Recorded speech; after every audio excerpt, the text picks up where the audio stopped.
Hello everyone, welcome to the very first episode of Miss Gorgeous Diary, and I am your host, Miss Gorgeous. Today I would like to share with you many tips that I use to get over procrastination. Let's get into it. Number 1, do not overthink. Most of the time, procrastination can be caused by overthinking. When it comes to making an important decision, we often tell ourselves to think carefully. But thinking carefully should be referred to as thinking critically, not overthinking. For that reason, differentiating between overthinking and critical thinking is a crucial skill to have. Most people mistake this one for the other, because there's such a fine line between the two and no one seems to address it. Then it is just so easy to get confused. So I have developed a table below that summarizes my understanding about similarities and differences between critical thinker and overthinker. You are welcome. For every thinking process to be activated, the triggers can be either an emotion that emerges during or after human interaction or a decision that needed to be made. Before beginning a thinking process, you should consider the following. Firstly, the outcome should be worth applying the thinking process. It should be clear and effective in solving the problems. Secondly, the purpose must aim at reducing the complexity of the issue instead of magnifying it. Break the problem down into solvable and manageable pieces. Thirdly, in regard to timing, every thinking process should have a specific time frame. If it doesn't, it is more likely to come back every now and then and unnecessarily takes up headspace, and your conscious self is no longer in charge. If it gets worse, you could be slave to your emotions whenever the thought is activated. This will be further explored in another video in which I will provide an example and explain everything in more detail. Number 2, it doesn't have to be the right decision for everything. The first thought that comes to mind is most likely to be the correct solution. Yes, most likely, not a definite. The majority of the time, you will never come up with a perfect decision because it takes a little bit of luck for it to become the most desired solution. So after every decision making, I often evaluate my decisions to identify areas for improvement. I always tell myself things like, if I obtained this information or knowledge earlier, I should have done this or that sooner or later, so the end result would be a bit closer to what I wanted it. But in reality, that's what learning is supposed to look like. You have to fail a couple of times before you succeed. For instance, a couple of years ago, I was learning to invest in the share market. It was during a post-COVID period. However, I was interested and invested in the fashion industry. It turned out that it was impacted the most by the pandemic. Almost in the first year of investing, it incurred more than 15% of loss from the overall portfolio. Fortunately, I did a bit of the diversification, so it didn't make too much of an impact. But after the experience, I often thought to myself that I should do my research, collect data, and compare it more carefully prior to purchasing a particular stock.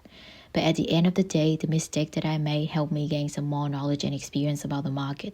So don't be afraid that it may be a wrong decision, because that's just part of the learning journey. Number 3, you don't have to read many books or listen to countless motivational videos for this. Yes, you need books to build up on your knowledge and improve your skills, but in this case, you won't need that many books. I recommend you just pick out 1 or 2 books which are well known in overcoming procrastination, watch 1 or 2 videos, and from that many principles that you gather, just pick out one that you think most applicable and makes the most sense to you, then apply it. Implementation accounts for more than 90% of the success. Number 4, start small and build up over time. From my own experience, for those of you who have been stuck in procrastination for years, you should start with small tasks and slowly build it up over time. For example, if you haven't done any push-ups for almost half a decade, you should start with 5 to 10 a day. The first and most important task is that you must show up every single day. Maybe for some day you feel a bit under the weather, you can do 3 or 4 instead of 10. If you want to start it with like 50 straight away after having done it for years, I can almost guarantee 120% that you will fail after a couple of weeks, more likely going back to your lazy self again. Overarching, the first thing you want to nail is the ability to show up every day instead of doing the actual task itself. Number 5, it always starts with a boring task. Those first few changes can be observed in the way that you handle your daily mundane tasks, such as washing the dishes or vacuuming the floor or getting your assignment done some days before the due date or paying the bills on time. They are most likely boring but somehow essential. These should be done first before getting yourself into something you enjoy doing. For me, after finishing off my assessments, I can then work on YouTube or continue with my coding courses. If the essential to-do list was delayed over the deadline, it may cause some potential unpleasant experiences. For instance, I may get deduction on assignment result if submitting late, hence more likely to fail the unit. It will also be very costly to repeat it and time-consuming, and it will make other tasks less enjoyable as my mood would be affected by the failed unit already.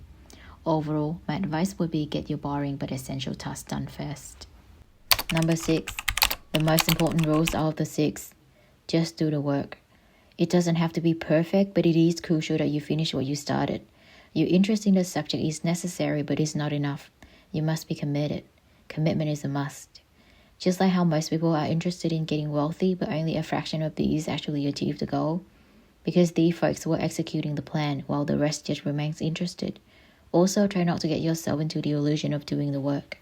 What I mean is like putting the task up there and do nothing, or purchasing new stationaries and calendar for no exact purposes. Anything that gives you the illusion of getting your life back, but at the same time you're not actually working on what you're supposed to be doing. You don't need these things to get over procrastination. You just have to go out there and get it done. In the nutshell, these are the 6 tips that I find helpful to overcome procrastination. I hope it can be useful for you all at some stage. Thanks for watching. See you all in the next episode. Bye.